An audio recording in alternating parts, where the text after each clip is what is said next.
Welcome to the well-seasoned Librarian. I'm Xavier, and today we're revisiting the Neon Era with Season 17, Episode 6. Joining us is the incredible Alicia Shevetone, celebrated Las Vegas chef and entrepreneur, who has mastered the art of elevated comfort. Food. She's teamed up with 80s pop icon Tiffany George to create a cookbook that blends rockstar backstage stories with sophisticated appetizers. This book is Pop Life, the ultimate 80s kitchen encore. Today, our host, Dean Jones, sits down with Alicia to go behind the scenes of this bold collaboration. We're diving into how she transformed retro nostalgia into a modern culinary experience. On to the interview.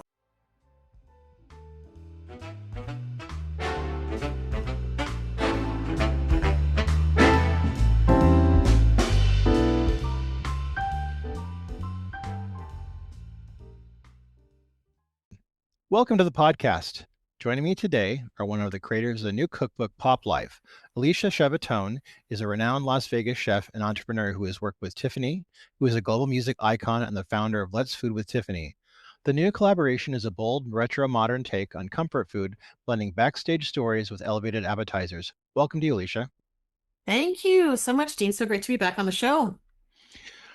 You and your co-author come from many different worlds. One is the recording studio and one is the professional kitchen. How did you first realize you spoke the same language? I think a lot of people connect through food, and the exuberance that we both have for eating connected us in a very powerful way. Despite the fact that I've cooked professionally now for almost 6 years, and Tiffany fancies herself as, a home cook, who obviously has way more chops than that. She's done so many great things. It was very easy just to connect those dots between us. It was very, very fun and great. As a chef, you're used to running the show in a kitchen. What was the most surprising thing you learned from Tiffany, culinary DNA, once you started cooking together? Her culinary DNA is, if I had to characterize it, I'd say it's accessibility. And when she thinks about her fans, she wants to make sure that everybody, no matter where they are in the world, that they will understand what she's trying to convey. And her food is often very simple. It's very accessible. And in working with her, one of the things I realized is, not everybody has, fancy knives or tools or pans or, even something as simple as, an electric range versus a gas range. She is always thinking about the people who are consuming information and how to make information completely accessible to them. So that has been just a phenomenal grounding from a foundational standpoint to make sure that the content of Pop Life is going to be attractive to everyone because it's accessible and it's simple. Now, going back to the 80s, that time period is often mocked for food crimes like gelatin molds or neon colors. How do you take those nostalgic, kitschy flavors and make them something a modern chef would actually want to serve at a dinner party, for example? We tried to stay away from things like that. There were food crimes for sure. And we were more along the lines of, the first time you may have been introduced to, a chicken nugget, or the first time that you may have had a frozen French bread pizza, and things like, barbecue chicken pizza that you may have experienced at a Wolfgang Puck restaurant, in the 80s. Yeah. Things like that were a little bit more new trends at the time that now have existed for, several decades. How could we take those concepts and actually make them a little bit more relatable today? And really great for parties. So even something as simple as, many of us grew up with, deviled eggs. How can we take something like deviled eggs, which many people just don't like because they remember them from their youth? How can we make that a little bit more interesting and a little bit more fun, so that if you were to see it at a cocktail party, you'd think, oh, wow, that's new and different. I'm very interested in that. I'm definitely going to pick one of those up, or 2 or 3. So Vegas, where you're from, has its own unique 80s history. How much of the Vegas showstopper energy do you initially bake into the recipes to contrast with Tiffany's tour bus memories? Yeah, I think I've been coming to Vegas even before I was 21. Now I live here, and for the past, 7 years. I think about the old Rat Pack era. I think about things that even predate, the 1980s and, the history of Las Vegas. This is a hospitality town. It is the apex of global entertainment and food and beverage. We have so many fantastic chefs here, but one of the old school recipes that I was able to reinvent is clams casino. Nice. So I took the filling of clams casino and I put it on on crostini, but just have a little bit of fun with the name so that it rhymed. The singular version of crostini is crostino, so I call the recipe clams casino crostino because I do love a good rhyme. So, I love that. but that's a good old school recipe that I think a lot of people might remember if they're familiar with a little bit of an old school Vegas vibe that they would really enjoy, but elevated for today. Collaboration can be messy at times. Was there a specific recipe where you both had completely different visions? Perhaps one wanted a more retro and one wanted a more modern feel to it. How did you resolve that? I will say one thing I love about Tiffany is that she is extremely loyal to her brands. She is a purist as well. So when we think about recipes that she or her family or her mom made for her as a kid, she has a Cheez-It crusted chicken nugget. And she was very adamant that she wanted it to be included as Cheez-Its. And of course, when you write a cookbook, you have to be very careful about copyright and, Yeah. trademarks and things along those lines. And so we got around it by saying cheesy chicken nuggets, but she, in her blurb, so in every single recipe has an introduction from me and then notes from her. So what we did to get around that was we baked it into her notes to be able to, for her to be able to say, it has to be Cheez-Its. She goes, at least if I'm making it, it has to be Cheez-Its. And so we learned the art of compromise along the way, which allowed her to retain her authenticity of the recipes that she enjoyed as a kid, but also protecting, my legal background and protecting both of us to make sure that we didn't get in trouble with anybody and, weren't using the names of brands without permission. So that was a fun one to work through, and I'm really glad that we got past it. You have a fascinating brand that you're working with. I want to talk about that a little bit. It's called Distilled Snacks, where you create these spirit-inspired bar snacks for restaurants like the Fontainebleau, where you're developing a flavor like the Manhattan barbecue or limoncello pepper.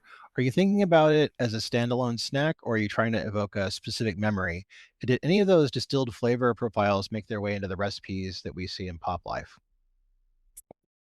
Yeah, so Distilled Spices started out as a brand that I founded about 4 years ago now. And it's a series of spice blends, each with a different powdered spirit infused into it, more just for there's something fun and unique and different. So I've got like Al Pastor, which has, powdered tequila in it.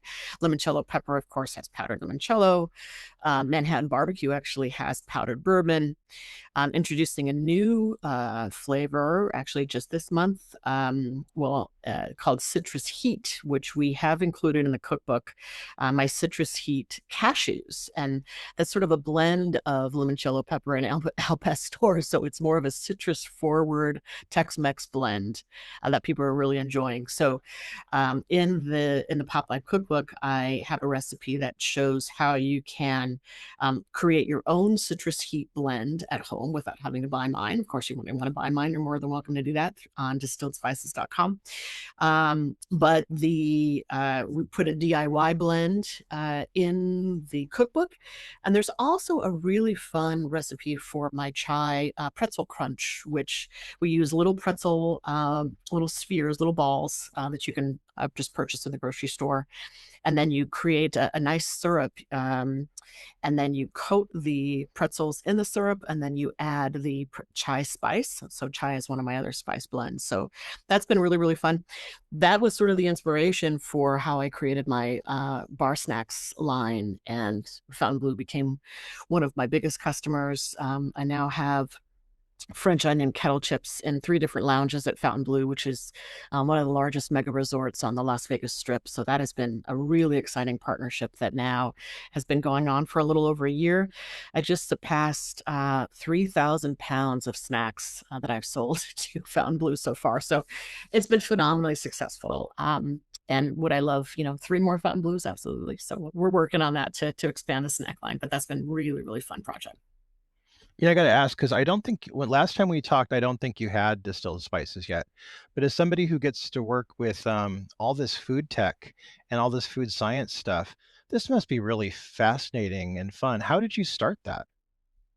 Well, it was I had a pop up at Sahara, which is one of the another really great property on the strip, and it was for Mexican Independence Day. And one of the gave out a hostess, gift to all the guests that attended, and I did an infused tequila salt. And once I saw how well people responded to that, just to have something so simple, I thought to myself, I think there's really something here that if I were to curate a chef inspired line of spices that could give the home cook a real advantage without having to buy, 6 different spices to make a simple Tex-Mex blend at home, or buying something off the shelf that is either loaded with sugar, loaded with salt, and a bunch of fillers, something that was really pure, artisan created, sustainably sourced. Um, that I might be onto something there. And sure enough, I found Al Dente's Provisions, which is my manufacturer. They're right here in Las Vegas. They produce spices for Emerald Lagasse, for example, very, very high-end spices. And before I knew it, the brand just really sort of took off. There's really not too many other businesses that have this angle, but also being a certified woman-owned business, obviously helps. But that was sort of the origin story of how that all came together. Was from one pop-up at Sahara that kind of created the whole thing. You must, feel like a kid in a candy store being able to work with some of this stuff and have fun with it. Has it really been a thrill for you to do this? It is. It allows. I mean, for somebody that was so corporate. I mean, I'm still in corporate, and I maybe retiring in the next year or two from corporate and focusing on culinary full time. But I'll tell you, it really changed my life. It changed my life to reimagine my own identity as a very corporate person that did nothing creative at all, and Yeah. being the wife of an artist who is immensely creative, and he's a musician. Um, to reinvent myself and realize that, yes, there is space in this head of mine to actually do things that are creative and actually have some fun and do something that is uniquely mine. And that's been great. It's been life-changing. Last time we talked, we got to talk about the project that you had been working on and expanding across the United States, which is a cookbook library. For our listeners who might or might not have been on that podcast episode, can you talk a little bit about that for them? Yes, yes. So this was May of 2024. I started thinking about the price associated with cookbooks. So my third cookbook, the one prior to Pop Life, retails at anywhere from 40 to 50 bucks per cookbook for hardcover. And I started thinking that, that's a hefty price. We've gone through some turbulent times here in this country where, that might not necessarily be affordable for some people who may be very interested in the subject matter.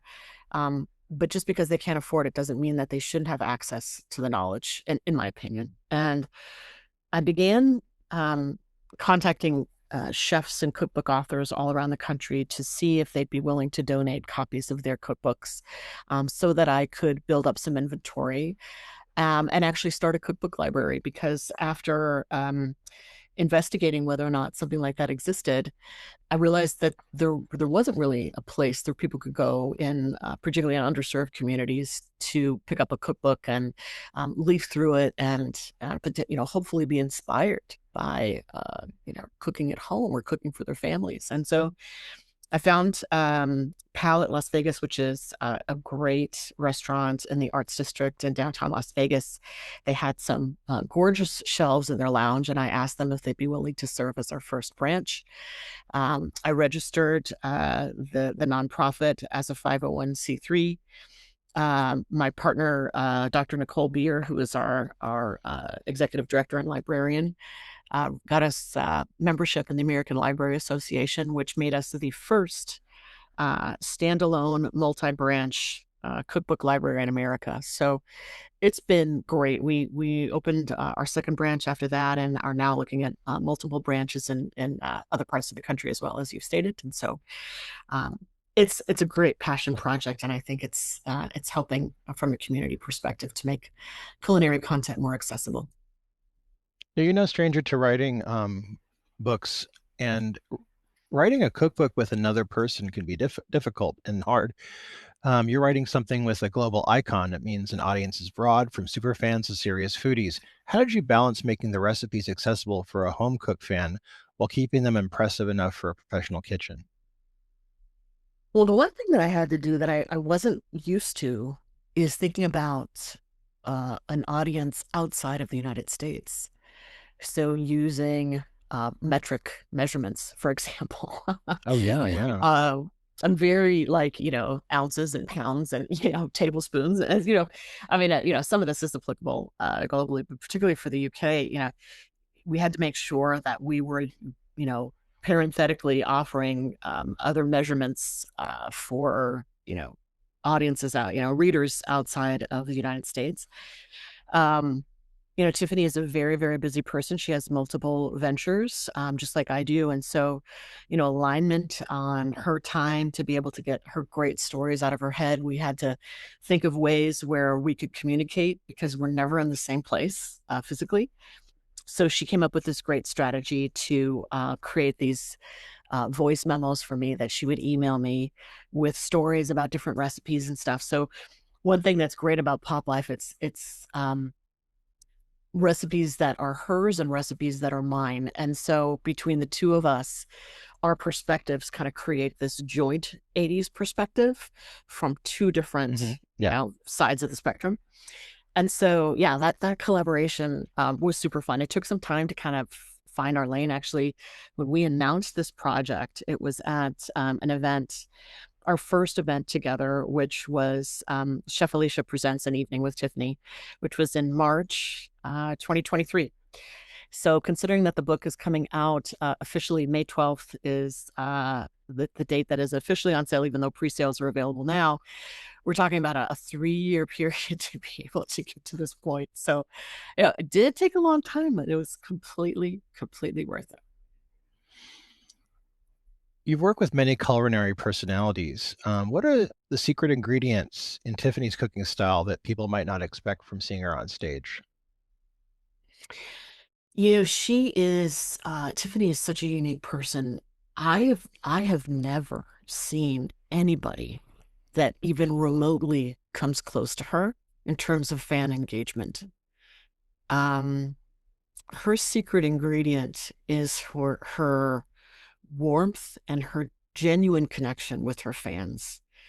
When she thinks about things that she has brought to her meet and greets, for example, before a concert or an after party that might take place with fans and friends and family after one of her concerts, she will take a lot of the food that is presented or offered through her writer, which is everybody's sort of familiar with writers that you know no brown M&Ms or whatever the Yeah, yeah, that's a lot. they Yeah. used to say that, which we explain that in the book actually of why they did that. It was more of a technical check to make sure that people were reading the technical specs for the show and the setup of their concerts and their lighting and so forth. So they would bury, this one little thing about M&Ms inside the writer.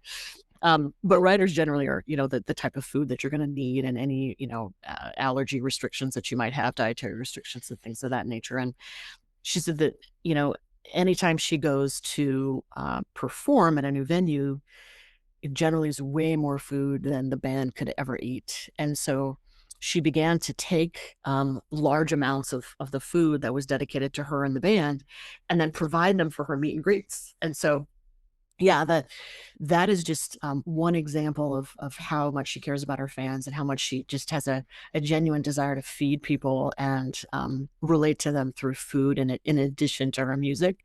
And so that's been really, really fun.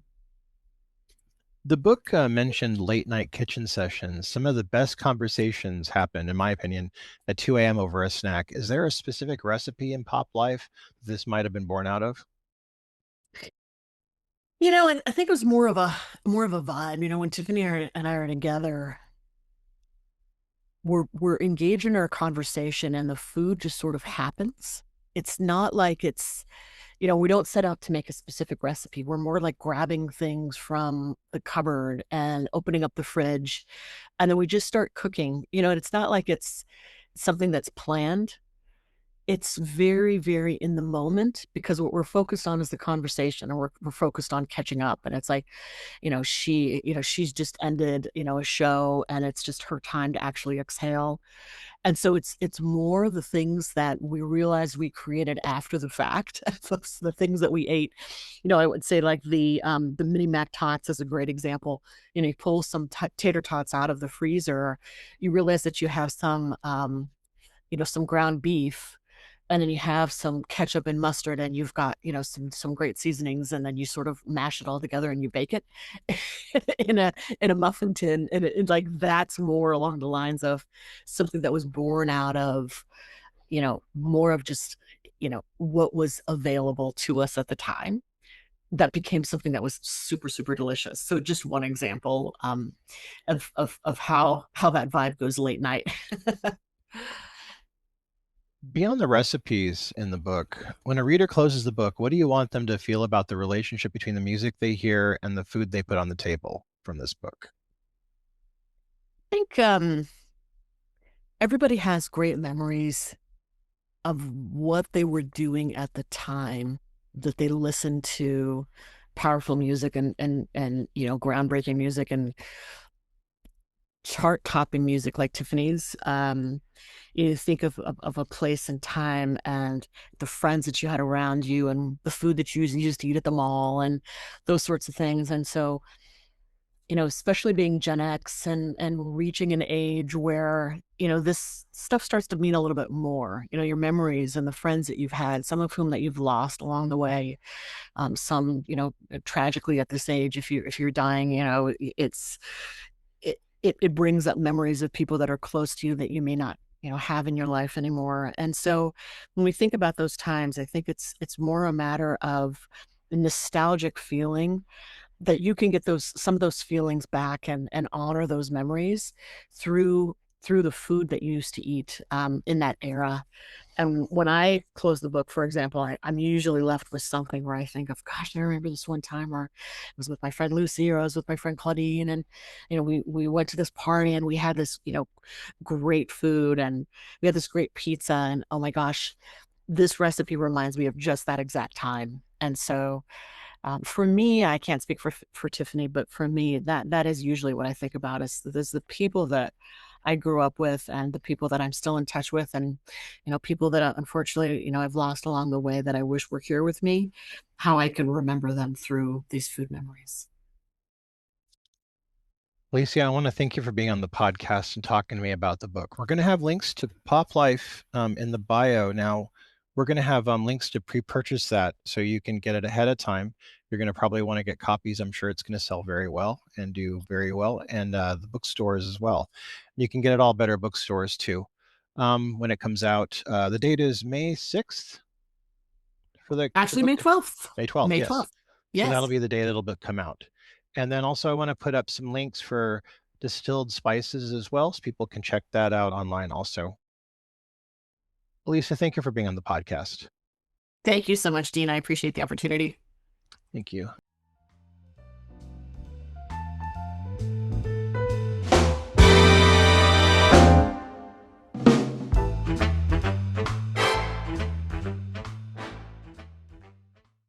What a fantastic look behind the velvet rope of the 80s kitchen. Big thanks to Alicia Shevetone for sharing her culinary expertise and giving us the inside scoop on her collaboration with pop icon Tiffany George. If you're ready to bring some of those elevated appetizers and retro-modern flair to your own table, you can find links to order your copy of Pop Life in the show notes below. You'll also find more information on Alicia's latest projects and how to follow her work in Las Vegas and beyond. Thank you for joining us for this Encore. I'm Xavier, and for Dean Jones and the whole team here, stay seasoned, stay hungry, and as always, we will see you in the library.